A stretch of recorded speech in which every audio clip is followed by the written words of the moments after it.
Hey folks, welcome to the Colossal Cola Collision. Another video where I take a look at some craft beverages and evaluate what I feel about them. How the flavors go, how they stack up one against the other. I work with a lot of beverages during the day, and I was looking at colas this week. A gentleman bought a bunch of one particular brand of like a premium cola that's not what you would expect nationwide product. And I thought to myself, I remember, well, quite a few years ago, I was a teller for Chase Manhattan Bank, and RC Cola came out with something called RC Royal Crown Premium Draft Cola. And I was picking up some stuff at the store, and I picked some up just to see what this stuff was. I remember the one thing was it came in packs of 4, and you got it must have been close to $2 a bottle. I think it was 7 and something for the little 4-pack, which in maybe 1995 or so, it was pretty pricey, you know, just to grab a soda. So figured maybe I'd take a look at maybe that versus some of the things that are around. So I looked up the RC thing. Anyway, there are unopened bottles of that available on Amazon for $16, $25, and $9 shipping. There are still bottles of this stuff that have been sitting around for however long that you can get. These are none of those. This is a cola contest, and we're going to see how things stack up with the ones that I could get a hold of today. At Christmas time, I did a thing. It was ginger beers, a couple of them, made by one of these companies here, and I thought they were astoundingly good for what they were, and a little different, a little off the beaten path from what you can get commercially. So I thought, let me try out some of these colas that we have. We have contestants here from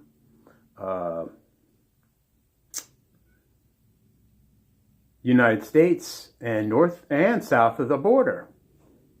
So I think maybe I'm going to start out with New York City, or the parent company of which was New York.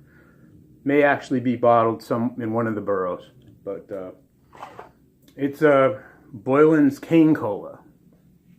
I guess cane because they haven't gone and used high fructose corn syrup in it to make it taste lame and syrupy and weak.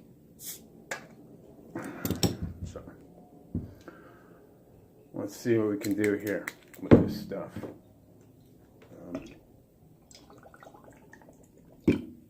Alright, a little bit of that. Oh yeah, okay.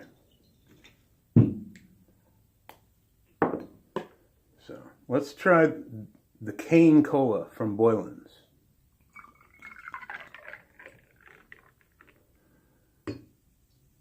Hopefully it's a rum and coke like no other.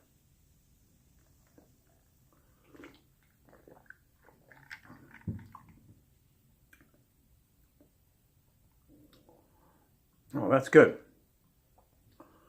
It's kind of zestiness and a good robust cola flavor. This one says it's got caffeine, and parentheses that it's from coffee in the recipe. So, I mean, caffeine as itself gives a beverage, a flavor profile, believe it or not. It's not just an ingredient. It's not too, this Boylan's, it's not too unlike Coke from when it got changed. Not changed to new Coke, but changed to classic, original taste Coke with corn syrup. For high fructose corn syrup. It's like good old Coke I remember as a young lad. That's good, that's good. Next we have, from Canada, something called Bull's Head Natural Cola. Now, this cola has no caffeine. It's all natural ingredients. And it says cane sugar, which, how many sugars come from cane? Some of them do. Cane can be used for sugar. They also have sugar beets in Utah and Idaho.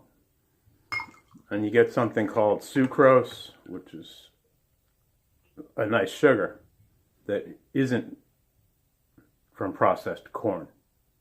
That tastes awfully good.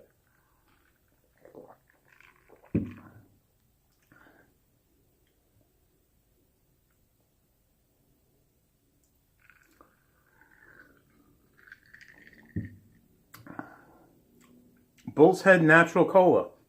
Not bad, but it seems to me a bit like Pepsi. If you like Pepsi, Pepsi has kind of a vanilla thing going on with it. And it's got a sweetness to it. That's what I remember about Royal Crown Premium Draft Cola in the 90s. It was kind of a vanilla experience beyond what you'd find in a Pepsi. The vanilla really came out in front with the sugar. That was their marketing for the soda itself, was that they were busy producing it with sugar inside for those of us who like a sweet cola. It's good, but I don't prefer Pepsi as a mixer.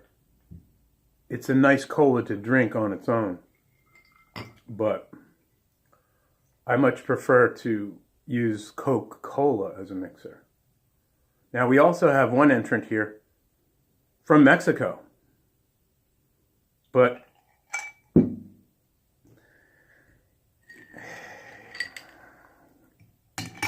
it's a popular cola in the United States. It's just that they're mass producing and circulating cola from down there because of the change in recipe up here to Fanta drinks, Sprite, lemon lime, and Coca-Cola. We carry all of these in Mexican varietals with sugar in it. Some people just strictly prefer it for their house as a mixing device for their beverages. So what we have here is a Mexican Coca-Cola with our barcode, tax stamp, and deposit information on. But in Mexico it says for no retorno. I guess they don't. I don't know whether they're busy recycling down there, but they add that information here once it gets in the States. So let's give Mexican Coke. I've never had one of these. This is my first. So let's try the Mexican Coke. Coke and rum. Oh yeah. Get a little rum in there. All right, let's put Coke to the test against these two upstarts in cola.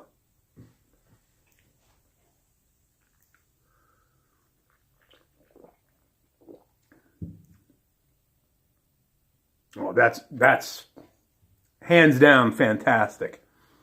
You can go on my Facebook page, check it out. That says William Scott Brady. And I used as a wallpaper on my profile a Coca-Cola banner, like from a billboard. This is a generic kind of, I don't know, semi-commercial BS to have on your Facebook.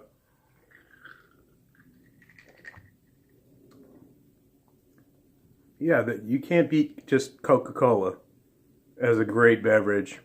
And that's what made it famous, and that's why it stands alone as a refreshing beverage on its own, or as a mixer with your favorite cordial or liquor. And it's not expensive. Doesn't cost $2.29 a bottle, because it's Coke. But very spectacular stuff. Not bad. I think I'll go out and get me some of this stuff, this Coca-Cola business. It's not bad. I would actually buy this again. Coca-Cola. Not bad stuff.